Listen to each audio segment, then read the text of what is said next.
Hey y'all, hey, welcome back to Cosmic Kiss. I hope that everybody's been in a positive space, positive place mentally, physically, and spiritually.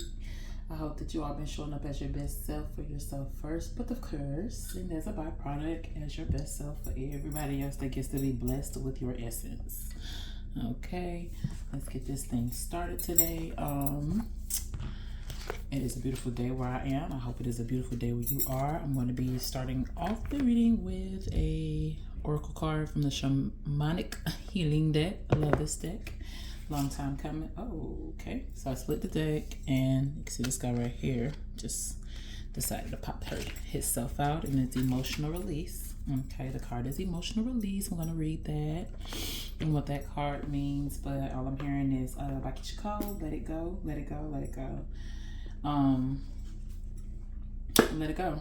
Just let it go. Emotional release is kind of self-explanatory, but let's see what. Well, of course, I'm not gonna say of course, because I was getting ready to ask, what is it that we need to let go emotionally? But you always let things go to receive things, and I remember my grandma, my aunt saying basically, you're so busy holding on to what you're holding on that you can't receive what, God or the divine is trying to give you, because you're too busy holding on to what it is that you already have or what you think that you have. And so with the emotional release, I'm getting a sense of a need to just to clear out, to make away, and hence the tears. But I'm seeing the tears as rain watering this the tears is rain watering this new plant, or watering this new beginning, or this new fruition. Alrighty.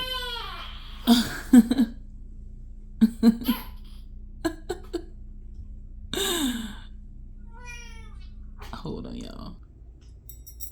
All right, we're back. Okay, sorry about that. Ain't no sorry about that. My baby needs to eat. Okay, 37. Alrighty, so let's see what 37 emotional release. But like I was saying, you gotta let some things go in order for new things to come in. So he's giving a cycle ending, actually, kind of vibes. Okay, and so 37 emotional release says, we all want to be strong. As humans, we value strength and independence, but also as humans, we need to support our family, our friends, and our tribe. Trying so hard to be strong, pushing down emotions such as fear, anger, betrayal, sadness, only forces them to grow and become stronger. And I'm going to add into that resentful. It forces you to become resentful, because you could become resentful for being so strong. And I'm talking from experience. The bubbling up and release that eventually comes takes everyone involved by surprise, and sometimes does harm in terms of hurting feelings and words that cannot be taken back. Get into the practice of voicing your feelings, even if it's just acknowledging them to yourself. Journal, create, dance, find a way that you can safely feel your most feared emotions, feel them, and then let them go. This is potentially a deep healing for you. And this kind of goes hand in hand with the something I saw from another spiritualist that I follow on Instagram, where she was talking about having like those, we kind of joke about, people kind of joke, or there's a meme about like basically the argument you have in your head that you could have had in person, or you want to have.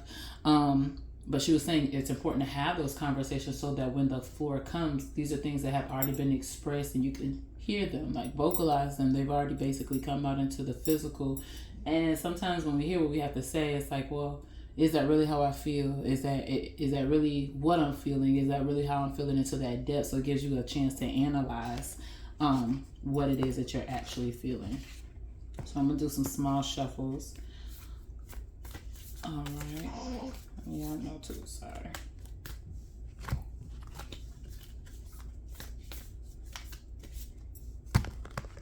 Alrighty.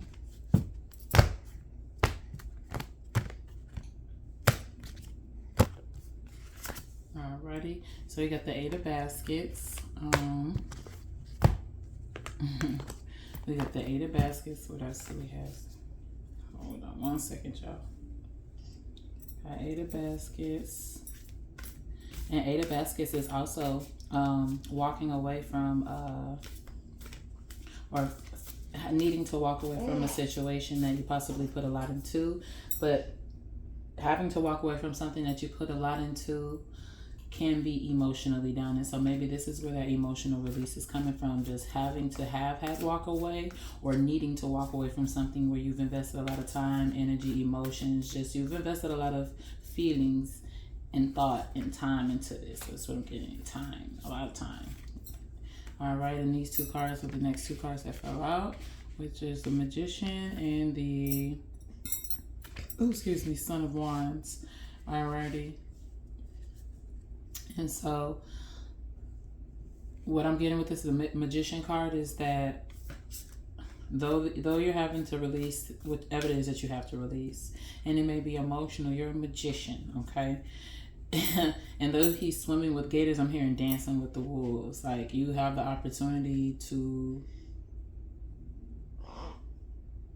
take on some fearful things.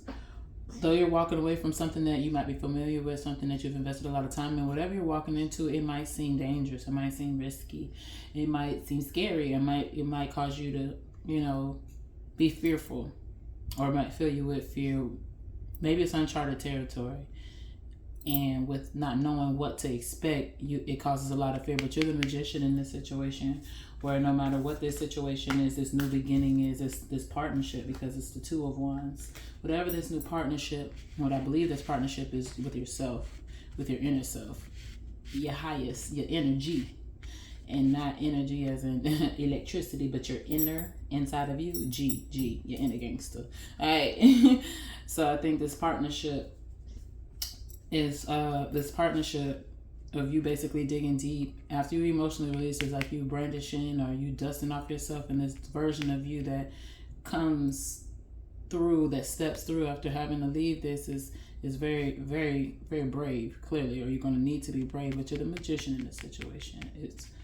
You have all the tools that you need to make this situation into what you need it to be, no matter how fearful it is. And here you got I believe this is the three of coins. And I always like this one because it makes me think of co-creating with the divine, because she's an artist. So whatever this new situation, you're going to have an opportunity to co-create with the divine. At the bottom of the stack, I just turned over to Six of Coins. Whatever this is that you're co-creating with the divine, this is longevity. This is something, this is longevity. And I think when I see this card makes me forward to the Ten of Pentacles or the Ten of Coins. But it also makes me backtrack to something nostalgic. So something that you wanted to do, something that interests you, this is something from childhood, something from an early age, something she's creating something, or she's tapping into a talent, working on this talent with the divine, something that the divine gave you as a child, okay, is going to be lucrative. It's going to, and like this card said, it's going to cause you to collaborate with family and with friends. I'm hearing possibly make amends. Alrighty, and then the last card I'm going to pull is the Temperance card. Hold on. Alright, I'm back.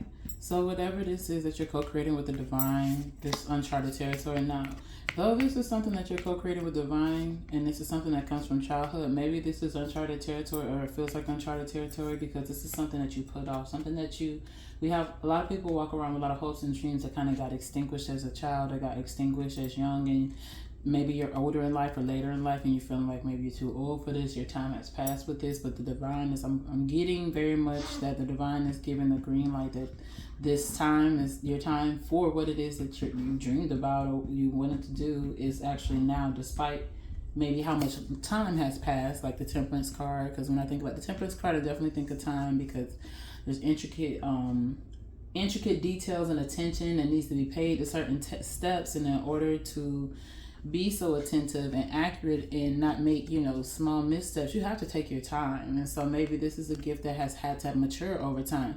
This makes me think of a conversation that I had with a young lady that I was into this music thing.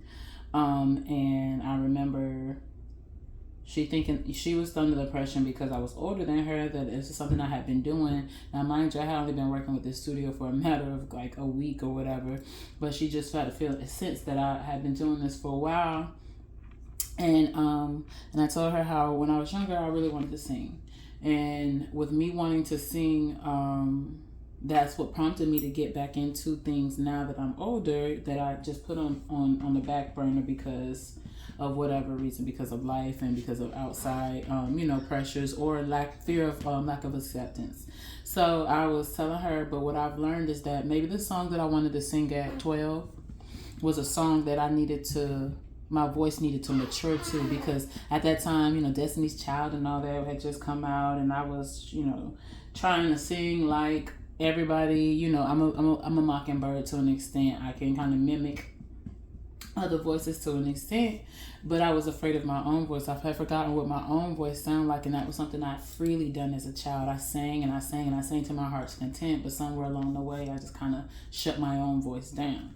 And so I was like, maybe the song that I wanted to sing when I was younger required a voice that was raspier, and not raspier because that's just my voice tone, but I needed to go through some things. I needed to experience some things so that that rusticness in the rasp of my voice was real. It wasn't a forced one. It wasn't, this is the sound I'm going for. This was a song from experience, and this is a song that I sing from my heart. And so that is something that would take time, okay, and require patience. And it makes me think of D'Angelo too. Something that D'Angelo, the artist, said about, in between his albums, how come it took so long in between, how come it took so much time between each album, was because he was like, I gotta live life. Like, what do I have to sing about if I haven't had experiences to sing about? You know what I mean? And the same thing with this. Maybe you're an artist, whoever you are. Maybe you're an artist of some sort, a music artist, any kind, because arts is vast. The dancing arts, the visual arts, singing, musical, painter, sculptor. Maybe you're in the art of healing. That takes time. Although your craft takes time. So in essence, it's emotional release. And one thing I also know is that as an artist, you got to go through some things. You really do have to go through some things to be able to create your best work. So maybe this emotional release can be an inspirational piece or an inspirational fire, since we got that wand energy, an inspirational fire for you to just reconnect with something within you to march on through this uncharted territory. Alrighty, I'm going to do one more card, an overall card from my other deck really quickly. Oh, okay, all right. We got the horn. Is that the horn? No, the leg of the hen. Okay, a kokonan. Nurturing together with discipline. Nurturing together with discipline. Let's see what the back says. It says, the hen treads on her chicks, but she does not kill them. This represents the ideal nature of parents or carers as being protective and corrective. Okay. And I know earlier I said something about maybe having for forgiveness and collaborating, and possibly with family, because family came up in this. Maybe some of this emotional release has to do with a parental or a familial unit, healing, or this emotional release, which is healing. This emotional release that may be from familial wounds, maybe the catapult or the beginning of this this new stage, this new chapter in your life that the divine wants to help co-create with you, wants you to tap back into co-creating with the divine. And okay, well, I hope you guys sorry. I hope you guys, continue to have a great day, great night, great evening, great week, whenever you find this video. I hope that, again, that it finds you just in a positive space, and that you do with what you need with this message, all right? In the meantime, in between time, y'all be good and y'all stay sweet.